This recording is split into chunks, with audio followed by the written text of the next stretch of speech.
Bonjour et bienvenue à ce cours Optimal Subspace sur la propagation électromagnétique dans les métaux.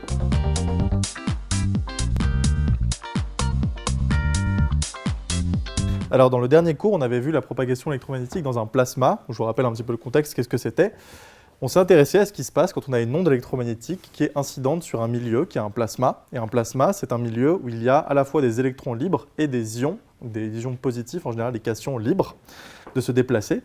Et on avait vu que dans ce cas, il pouvait y avoir des phénomènes de réflexion de l'onde électromagnétique sur un plasma, et on avait une conductivité qui était imaginaire pure.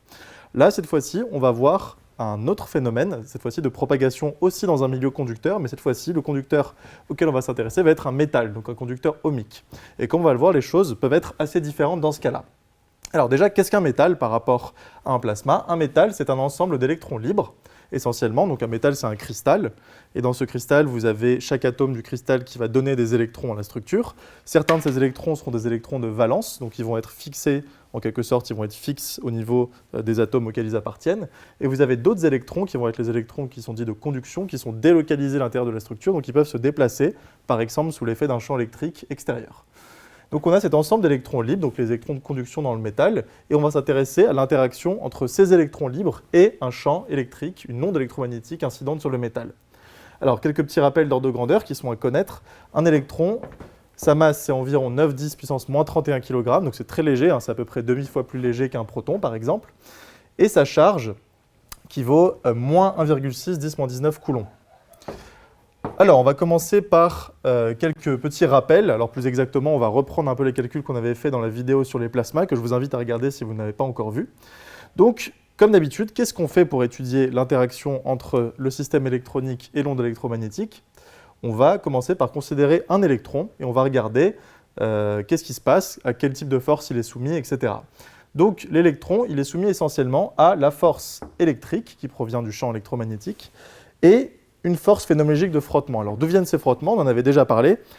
Il n'y a pas vraiment de frottement fluide, évidemment, à l'intérieur d'un métal, parce que comme vous le savez, cette formule de frottement proportionnel à la vitesse de la particule, c'est une formule qu'on utilise par exemple quand vous avez une masse qui est en chute libre, mettons dans l'air ou dans l'eau, et qu'il y a un frottement fluide entre les deux, on sait qu'on a une force qui est essentiellement proportionnelle à la vitesse.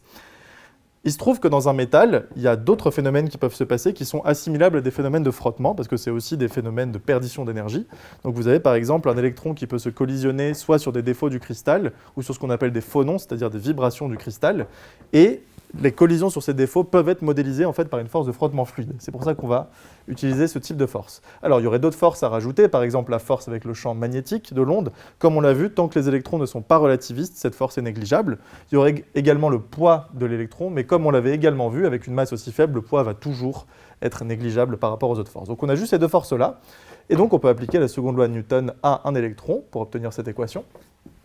Qu'est-ce qu'on avait vu dans les plasmas? Dans les plasmas, on avait dit que le plasma était très dilué, donc en fait on oubliait cette force de frottement. On avait juste ces deux termes, là le terme électrique et le terme en dV sur dt. Dans un métal, ça va être différent. Pourquoi? Parce que ce frottement va intervenir. Et puisque ce frottement intervient, quand on se place en régime sinusoïdal, on obtient la loi d'Ohm qui nous donne la conductivité du système électronique à l'intérieur de ce métal. Et si dans un plasma, il n'y avait pas le 1, là, il y avait juste un terme imaginaire pur, on avait une conductivité imaginaire pure, dans le métal, a priori, il va y avoir ces deux termes. Il va y avoir une partie réelle et une partie imaginaire de la conductivité, avec ce facteur gamma 0, là, qui est la conductivité dans le cas où il n'y a pas de terme complexe. Alors, quelques ordres de grandeur, parce qu'on va voir que dans le cas d'un métal, on va souvent pouvoir en fait oublier le terme complexe. Le taux, ici, donc taux, qu'est-ce que c'est? C'est la constante qui apparaît dans la force de frottement. Physiquement, ça représente l'intervalle qu'il y aurait entre deux collisions d'un électron sur des défauts. Ce temps, donc, comme vous voyez, il est relativement faible, il vaut 10 puissance moins 14 secondes en moyenne pour les métaux. Et donc la question qu'on se pose maintenant, c'est que si, sachant qu'on a taux qui vaut 10 puissance moins 14 secondes, dans quel cas on va pouvoir négliger la partie complexe? La partie complexe de la conductivité, c'était celle qui dans le plasma était responsable des phénomènes de réflexion. Nous, on va se dire dans quel cas on peut oublier ça et étudier pour cette fois-ci, prendre le point de vue, si vous voulez, symétrique du plasma et étudier juste l'effet de la partie réelle de la conductivité. Donc dans quel cas cette approximation va être pertinente? Elle va être pertinente dans le cas où oméga tau est très petit devant 1. On le voit sur la formule. Si on mène le calcul d'ordre de grandeur, qu'est-ce qu'on trouve? On trouve que ça correspond à des longueurs d'onde qui sont beaucoup plus grandes que 10 nanomètres. Alors attendez, j'ai fait une erreur ici, ce n'est pas 10 nanomètres, c'est 10 micromètres. Qui sont supérieures à 10 micromètres Et donc, ça va être vrai pour des longueurs d'onde qui sont dans l'infrarouge lointain, essentiellement. Alors, maintenant qu'on a dit ça, si on se place dans l'infrarouge lointain, on va pouvoir avoir une conductivité réelle. Et dans ce cas-là, on aura la loi d'Ohm qui s'écrit comme ceci, J égale gamma E. Donc la densité volumique de courant est proportionnelle au champ électrique via ce facteur gamma. Et cette fois-ci, on aura gamma réel pour le reste de cette leçon. Maintenant qu'on se place dans cette approximation, avec gamma réel, on peut encore essayer de simplifier le problème et de se dire que quand on va étudier l'interaction entre le champ électromagnétique et les électrons, on va devoir se servir de l'équation de Maxwell-Ampère, parce que c'est une équation qui, effectivement, nous donne une interaction entre J, ici, le courant électrique, et le champ électromagnétique B et E, qui se trouve ici. Si on regarde un petit peu de plus près cette équation, on se rend compte qu'en fait, elle a une structure qui fait intervenir deux types de courants.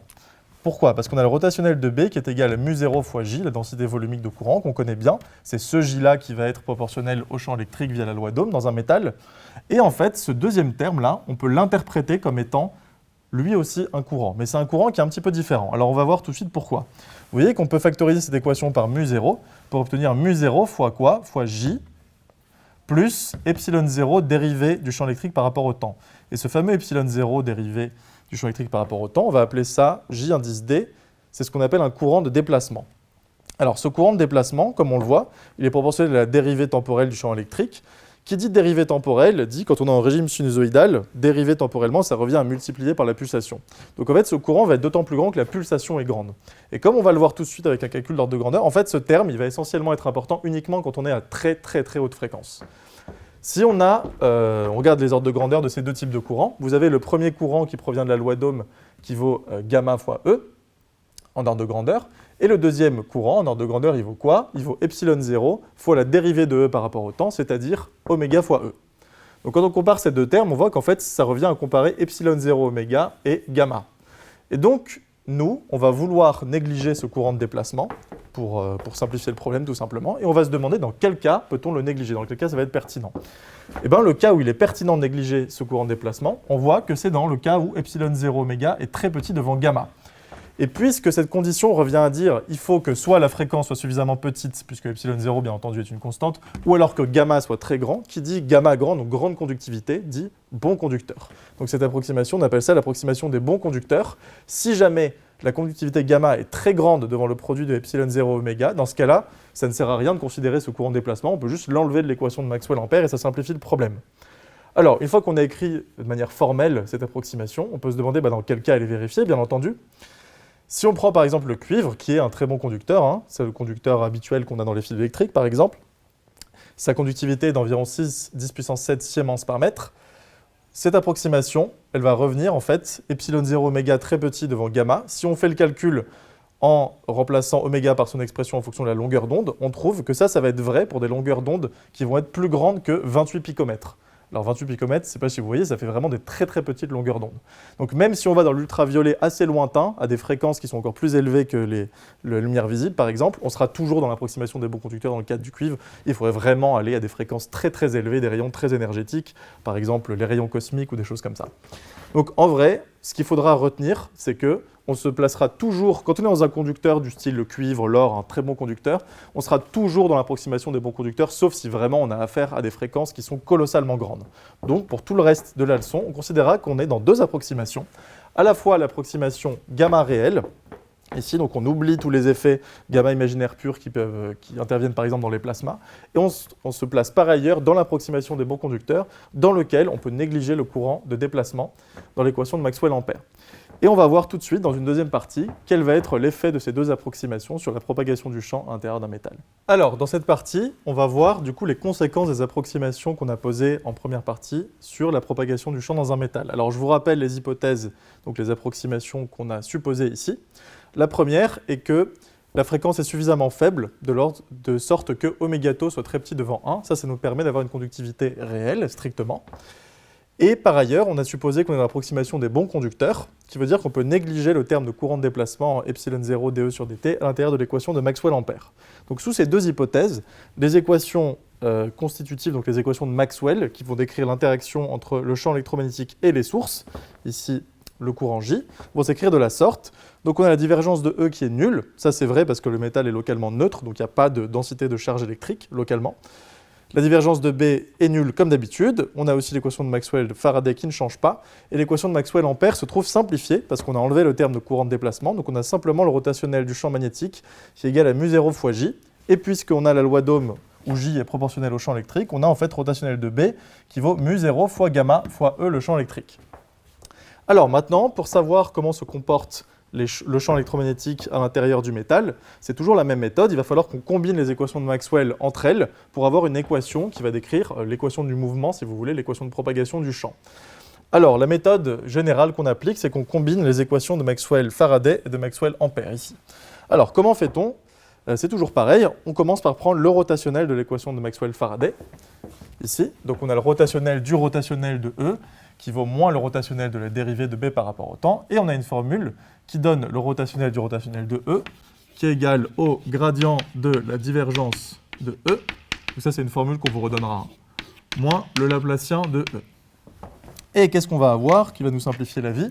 C'est que divergence de E, d'après l'équation de Maxwell-Gauss, c'est égal à 0. On se retrouve donc avec moins le Laplacien de E, qui est égal à moins la dérivée par rapport au temps. Alors bien entendu, on peut ici, comme on a à chaque fois des fonctions champ magnétique et champ électrique qui sont très régulières, on peut toujours permuter les dérivées spatiales et temporelles. Et on va avoir moins dérivée par rapport au temps du rotationnel de B, qui vaut moins dérivée par rapport au temps, rotationnel de B, d'après l'équation de Maxwell-Ampère, ça vaut mu0 gamma E. Mu0 et gamma peuvent être sortis, ce sont des constantes, on peut les sortir de la dérivée temporelle, et on obtient le Laplacien de E, qui est égal à mu0 gamma dérivée de E par rapport au temps.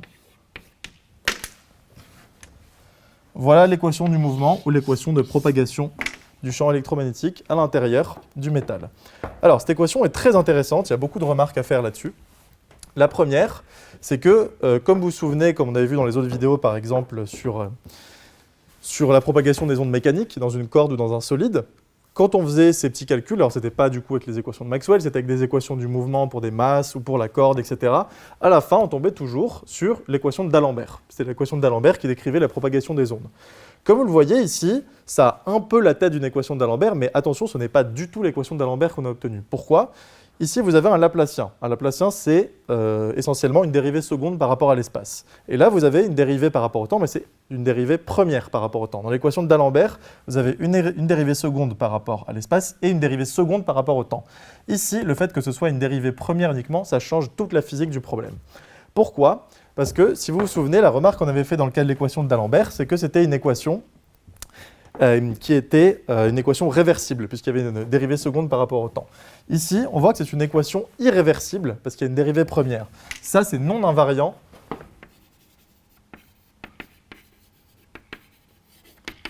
par l'opération de renversement du temps, t donne moins t, ce qui veut dire qu'on a ici un phénomène irréversible.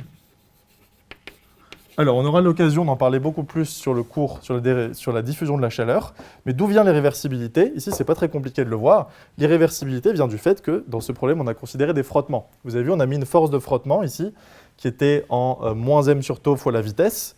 Et quand on regarde l'équation du mouvement, vous avez dérivée de la vitesse par rapport au temps égale moins m sur tau fois la vitesse, etc. La dérivée de la vitesse par rapport au temps, c'est en fait une accélération.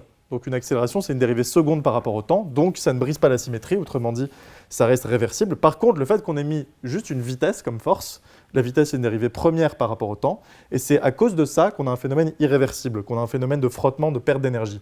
Et ce phénomène de frottement, de perte d'énergie se retrouve dans le fait qu'en fait, pour l'équation du mouvement du champ électrique, on obtient une équation de la diffusion. C'est la même que l'équation de la diffusion thermique qu'on obtient pour le champ.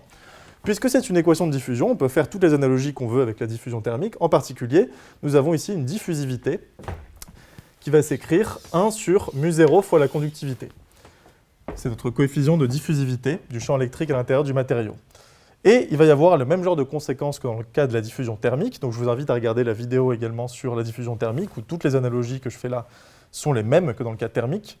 Donc dans ce cas-là, si jamais par exemple on attend pendant une durée t, on éclaire le métal avec l'onde électromagnétique, on attend pendant une durée t, on se demande sur quelle longueur pendant cette durée t le champ aura été perturbé, aura varié. Et bien, par analyse dimensionnelle, on voit que la longueur delta sur laquelle le champ aura varié et le temps vont être de sorte que delta carré sur T sont égales à la diffusivité. Parce que je vous rappelle que la diffusivité, D, elle s'exprime en mètres carrés par seconde. Donc on peut faire une analyse dimensionnelle de cette forme-là. Si on est en régime sinusoïdal, cette fameuse durée de T, en fait, ce sera rien d'autre qu'en ordre de grandeur l'inverse de la fréquence. Et donc, qu'est-ce qu'on obtient? On obtient que la longueur sur laquelle a varié le champ pendant une durée T s'exprime comme ceci, 1 sur racine de mu0 gamma oméga. Et ça, c'est ce qu'on appelle l'épaisseur de peau d'un métal. Alors, on va regarder un peu sur un schéma qu'est-ce que ça signifie, parce que là, on a dit beaucoup de choses, c'est assez compliqué. Donc, je le répète, vous avez un métal. Le métal, c'est ce qu'il y a ici, en dessous, là. Tout ça, c'est du métal. Et au-dessus, vous avez, par exemple, de l'air, on va dire. Et vous avez une onde électromagnétique avec laquelle vous allez éclairer le métal. Et là, qu'est-ce qui se passe? Puisqu'on a une équation de la diffusion, le champ va essayer de pénétrer à l'intérieur du métal, comme ceci. Mais à cause du fait qu'on a l'équation de la diffusion, en fait, le champ, pendant une durée t, donc la durée t qui va être l'inverse de la fréquence, la période, si vous voulez, de vibration, le champ, il va uniquement pouvoir pénétrer sur cette épaisseur-là, qu'on va appeler l'épaisseur de peau, qu'on a appelée delta. Donc le champ, il va légèrement pénétrer à l'intérieur du métal, comme ça, mais dès qu'on va assez profondément dans le métal, le champ se sera complètement dissipé à cause des frottements, et dès que vous arrivez après l'épaisseur de peau delta, il n'y a plus du tout de champ électromagnétique. Et ici, tout ce qui reste, c'est 0. Le champ électromagnétique vaut 0 à l'intérieur du cœur du métal. Il va juste être non nul sur une toute petite épaisseur ici qu'on appelle l'épaisseur de peau. Et donc, il y aura en fait simplement une profondeur de pénétration du champ magnétique qui va être égale à delta, mais il ne pourra pas exister à l'intérieur, vraiment à l'intérieur du cœur du métal. Donc en général, quand vous allez faire des exercices d'électromagnétisme qui vont vous parler de l'interaction entre un champ électromagnétique et un métal, vous avez un peu de cas de figure. Soit c'est un exercice qui va vous parler directement de l'effet de Paul. Dans ce cas-là, on vous demandera de refaire exactement ce calcul. Ou alors, si on ne veut pas parler d'effet de Paul, on dira tout simplement que quand on a un métal, le champ électromagnétique est toujours nul à l'intérieur. En fait, on néglige l'épaisseur de Paul. Alors, pour pouvoir négliger cette épaisseur de Paul, la question qu'on peut se demander, bien entendu, comme toujours, c'est mais qu'est-ce que ça vaut concrètement, cette épaisseur de Paul? Alors, on peut en calculer un ordre de grandeur. On va prendre, comme d'habitude, le cas d'un conducteur assez classique, donc le cuivre. C'est toujours l'exemple canonique qu'on prend.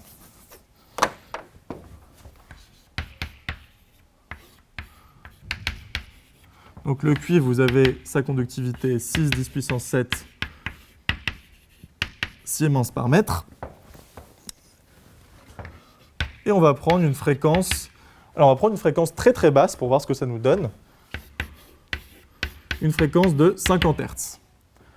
Alors, dans ce cas-là, que va nous donner delta? On fait le calcul, ça fait 1 sur racine de quoi? Donc on a mu0, donc 4pi 10-7, fois gamma, 6 10 puissance 7, fois oméga, 2pi fois 50.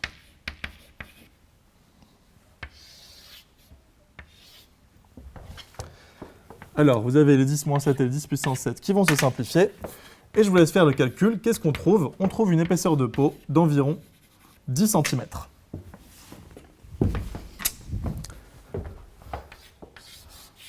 Alors, 10 cm, est-ce que c'est beaucoup? Est-ce que c'est pas beaucoup? Ici, on a pris une fréquence qui est particulièrement basse pour une onde électromagnétique.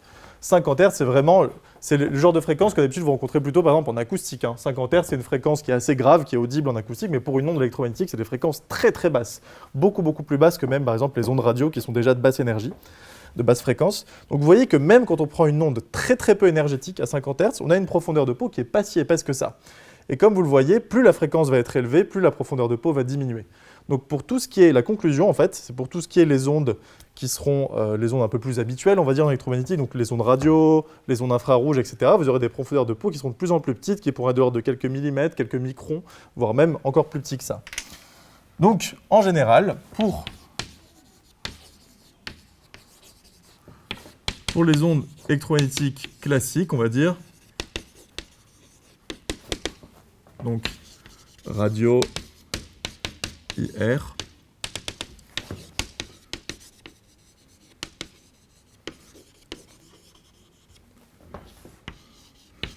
l'épaisseur de peau est de l'ordre de quelques microns, millimètres. Ça va un petit peu dépendre de la fréquence qu'on choisit, mais en tout cas, c'est quelque chose qui est petit. Si vous avez un bloc de métal qui est de l'ordre de quelques centimètres en taille, vraiment l'épaisseur de peau, c'est juste, vous allez juste avoir de l'énergie électromagnétique à la surface et à l'intérieur, dans le cœur du métal, vous n'aurez pas d'onde. Voilà donc qui clôt ce cours sur la propagation dans les métaux. On va encore faire quelques autres cours de propagation électromagnétique ensemble, notamment sur la polarisation de la lumière. Ici, vous avez un peu, entre le cours sur le plasma et le cours sur les métaux, tout ce qu'il faut savoir sur la propagation à l'intérieur des conducteurs. Je vous remercie.